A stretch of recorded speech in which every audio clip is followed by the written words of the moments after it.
Well, welcome, folks. This is the beginning of an important week, and I think in the Trump administration, important week. But, you know, he realizes, and we all realize, that the energy is the source of wealth for the Middle East, Saudi Arabia, Iraq, Iran, Russia. It is a major, major factor. And so President-elect Trump has said, well, I think the head of the biggest energy company in the world would be my Secretary of State. So he picked a guy named Rex Tillerson. Now, what a wonderful name. Rex means king. It's a great name. And so anyhow, the knives are out for Rex, saying he's too close to Putin, and we'll see what happens. But in addition, he has now got the third general he wants in his cabinet. This is Marine General John Kelly. He's nominated to head up the Department of Homeland Security, which, in my point of view, should be broken apart. It's too unwieldy, but we'll see what the Marine General does with it. Terry. Well, Trump's choices come amid concern that the Russians tried to influence the presidential election in his favor, but the president-elect's team is pushing back against those charges. Caitlin Burke has the story. Nothing is official until Donald Trump makes it so. But sources close to the president-elect say Exxon Mobil CEO Rex Tillerson will be his pick for Secretary of State. To me, a great advantage is he knows many of the players, and he knows them well. He does massive deals in Russia. Ties with Russia may be a selling point for Trump, but some lawmakers on both sides of the aisle are calling it a major red flag. I have obviously concerns of reports of his relationship with Vladimir Putin, who is a thug and a murderer. In 2013, only a year before Russia's annexation of Crimea, Putin awarded Tillerson the Order of Friendship. I've known him since 1999, and I have a very close relationship with him. Trump's potential Secretary of State choice comes even as the Washington Post reports there are renewed concerns by the CIA about Russian interference in favor of Trump in the U.S. election. But Trump told Fox News that was, quote, ridiculous. Trump's incoming chief of staff, Reince Priebus, also rejects allegations of Russian hacking and interference. The RNC was not hacked. But look, the Russians didn't tell Hillary Clinton to ignore Wisconsin and Michigan. Priebus goes on to say that Clinton lost the election because she had bad ideas and didn't fit the electorate. Another cabinet position still under speculation, Energy Secretary. Texas Governor Perry is said to be in the running for that, as well as Democratic Senators Joe Manchin from West Virginia and Heidi Heitkamp from North Dakota. Dallas investor and former Republican National Finance Chairman Ray Washburn is in the running for that as well. But with Trump having filled out many of the key positions in his cabinet, the biggest question remains about who he will choose for Secretary of State. Caitlin Burke, CBN News. Well, we'll keep on watching, but Donald has done a pretty good job. In my opinion, he has been a superb picker of individuals, and he's got a team that's as good as any we've had. And I think the evangelicals are thrilled, and I think people across the country are thrilled to realize we're going to have a pro-business, pro-growth environment instead of an anti-business, anti-growth environment.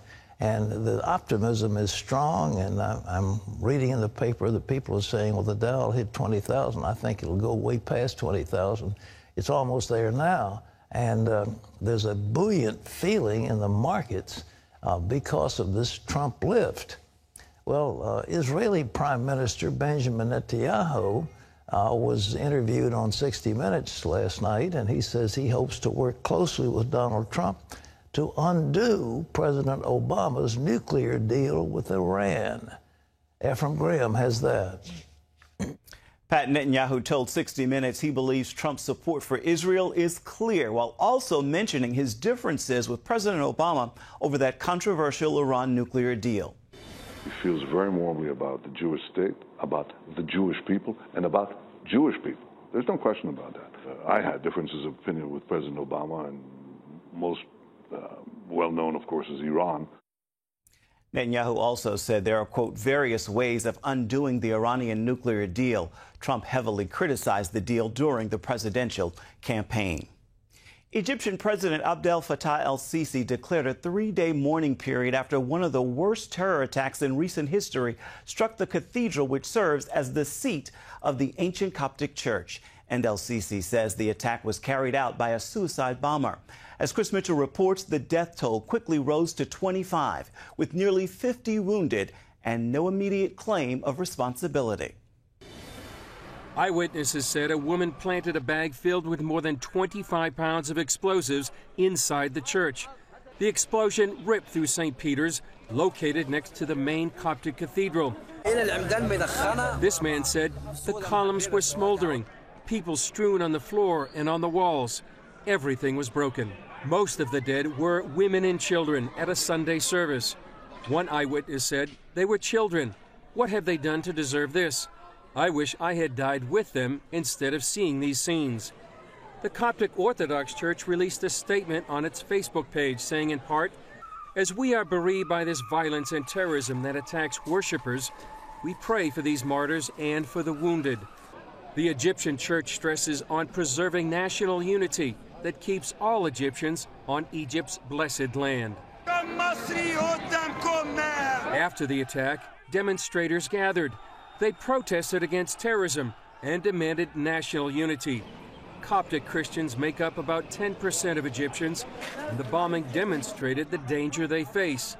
For example, in 2013, CBN News reported that the Muslim Brotherhood burned a number of churches, Christian businesses, and even an orphanage. President El-Sisi said a religious war is being waged and vowed to hunt down the attackers. The Coptic Pope Tawadros plans to return from a state visit to preside over the funerals of more than 24 Christians. Chris Mitchell, CBN News, Jerusalem. Painful to see. Pat? You know, ladies and gentlemen, we say it over and over again. Baptists don't blow up churches. Catholics don't blow up churches. It's Muslims that blow up churches. It's Muslims who are carrying these attacks. Like it or not, you say, well, we shouldn't say anything bad about Islam. You know, Geert Wilders over there in the Netherlands was censored for what's called hate speech, but he's telling the truth. And actually, his standing in the polls has gone up ever since that judicial decree came out a couple days ago. But ladies and gentlemen, it's there, and we might as well say it. And we ask, why did they take out from the FBI training manual any reference to Islam? They are the ones that blow these people up. They are the suicide bombers. They are the ones that are crazy. They're trying to kill people. It's not a religion of peace. It's a religion of war. And according to the Quran, you're either in the Dar al-Harb, which is the land of war, or you're in the Dar al-Islam, the land of submission. It's neither one or the other. And they feel they have a license to kill anybody who claims to be a Christian. And I might add that our president has not supported El-Sisi in Egypt. It's like he still likes the Muslim Brotherhood, which is a radical Islamic group. And I believe that President Trump will reach out to El-Sisi and try to give him some help. We've got to look after those moderates over there in Jordan and Egypt and Saudi Arabia and wherever else we can find them. And maybe this will be an exclamation point underneath Ephraim. Pat, ISIS has recaptured the ancient city of Palmyra in central Syria from Syrian troops. It's a major victory for Islamic radicals, coming at a time when many thought they were in retreat. ISIS militants were driven out of Palmyra by Syrian and Russian forces 9 months ago.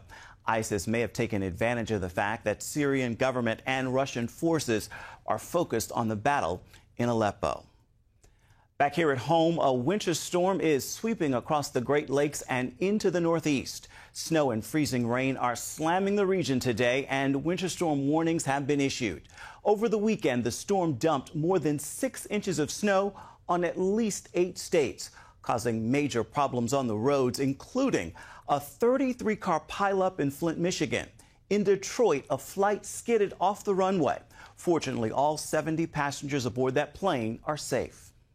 Good job keeping everyone calm and got us all off the plane in an orderly fashion. People on the ground were awesome too, helping you off the plane and on the bus, off the bus, telling you exactly where to go. So they did a good job. At Chicago's O'Hare Airport, more than 1,000 flights have been canceled, and temperatures are going to drop as much as 30 degrees below average later on throughout much of the Midwest and East. Getting cold here in Virginia, too, Pat. Well, it's not here yet, and so I advertised the beautiful, balmy Virginia beach. It's about, what is it, 65 today? Yeah, exactly. It Yeah, was no 60-something rain, early the morning. sun is shining, and it's a good day to ride a horse. Terry. So there you go. There's your day planned. Right?